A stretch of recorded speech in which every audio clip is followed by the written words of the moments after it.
यहाँ पे विवेक जी का सवाल है। ये कह रहे हैं शिकायत है इनकी, 5 बार से सवाल पूछ रहे हैं। चलिए, अगर 5 बार से लगातार आपका सवाल छूट रहा है तो कहीं न कहीं मैं अपनी गलती मानता हूँ। नालंदा से हैं विवेक जी, ये पूछ रहे हैं इंजीनियर्स इंडिया के बारे में लंबी अवधि के लिए नज़रिया कैसा है? इनके पास जो है 260 के भाव पे हैं, पोजीशन है 1014। ये बात समझ में नहीं आई। आप देख पा रहे हैं क्या इसको? ये 200 पोजीशन है 260 फ्रॉम 1014, ये क्या मतलब हुआ? देखते हैं क्या भाव इसके हैं।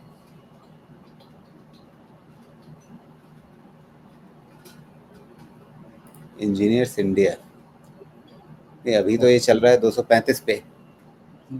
वो तो लास्ट वाला कहीं ना कहीं टाइपो लग रहा है। हाँ, एरर 1014 का मतलब समझ में नहीं आ रहा है कि ये क्या होगा। हाँ, ठीक है, उतना हो कॉम्प्लिकेटेड सकता है नहीं है हो इसको सकता है डील करना। हो सकता है ये नहीं, पता नहीं, गेस करने की ज़रूरत नहीं। 260 का इनका भाव है। चलिए, इसी बात पे मानते हैं। अब शेयर भाव क्या कह रहा है इसका?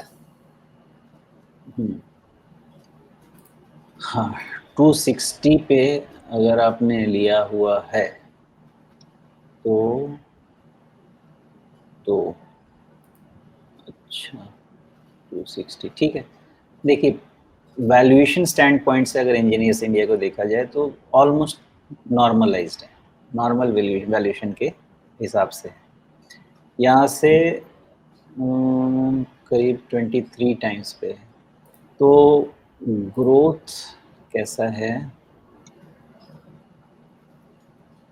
लास्ट क्वार्टर से ग्रोथ रीइंस्टेट हुई है, बिकॉज मार्च 24 से डी ग्रोथ चल रहा था।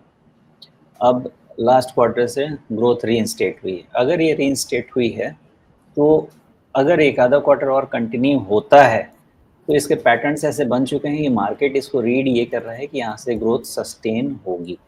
और अगर ग्रोथ सस्टेन होगी तो ये पैटर्न ये बता रहे हैं कि आपका ऑल टाइम हाई की तरफ जाना होना चाहिए, प्रोवाइडेड ये जो 20-25% का ग्रोथ है ये मेंटेन रहे। ध्यान रखिएगा, चार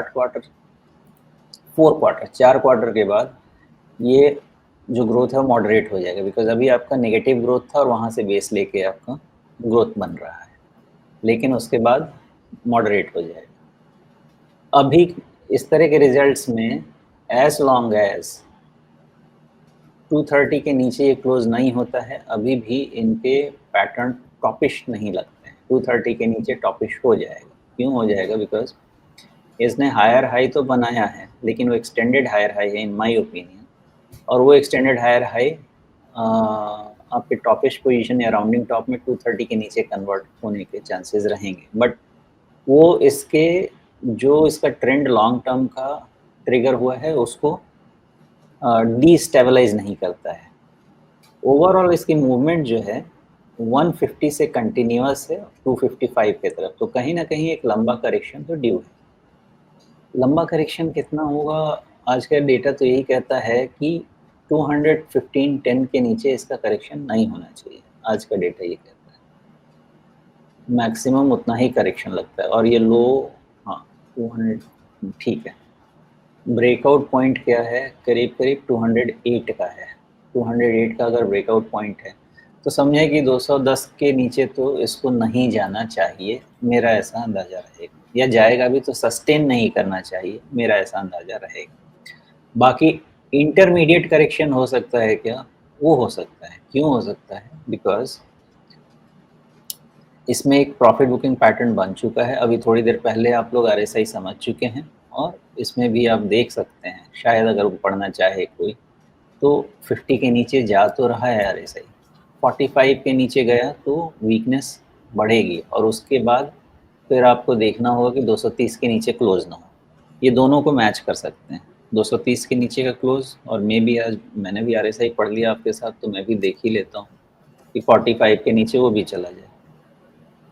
तो उसके बाद फिर इसमें करेक्टिव पैटर्न ट्रिगर हो जाएगा। वेट करना होगा फिर कब कहाँ सपोर्ट लेगा। बट इसका लॉन्ग टर्म का ट्रिगर आया हुआ है इसमें और वो तब तक मेंटेन रहेगा जब तक इसके रिजल्ट में डी ग्रोथ फिर से देखने को नहीं मिला। मुझे तो लगता है कि अगर 15-20% पे भी ग्रोथ दिखाता है सेल्स का और प्रॉफिट कितने पे चल रहा है 280, सो 1000 करोड़ पे 280 का बना है इधर प्रॉफिट। प्रॉफिट जंप तो बहुत अच्छा है, अदर इनकम का बहुत सपोर्ट नहीं है, वो ये सब कुछ अच्छा फिलहाल अच्छा बन रहा है इसके लिए। और 280 करोड़ साल का देखा जाए 500 करोड़ का ऑपरेटिंग प्रॉफिट बना है। कैश फ्लो में थोड़ा इशू है, 20% ही बन रहा है, बट फिर भी ठीक है। अभी कैश फ्लो उतना जनरेट नहीं हो रहा है तो भी कोई बात नहीं है, अभी तो सेल्स जस्ट ट्रिगर हुआ है, ग्रोथ ट्रिगर हुआ है, तो उस पर ध्यान दीजिए।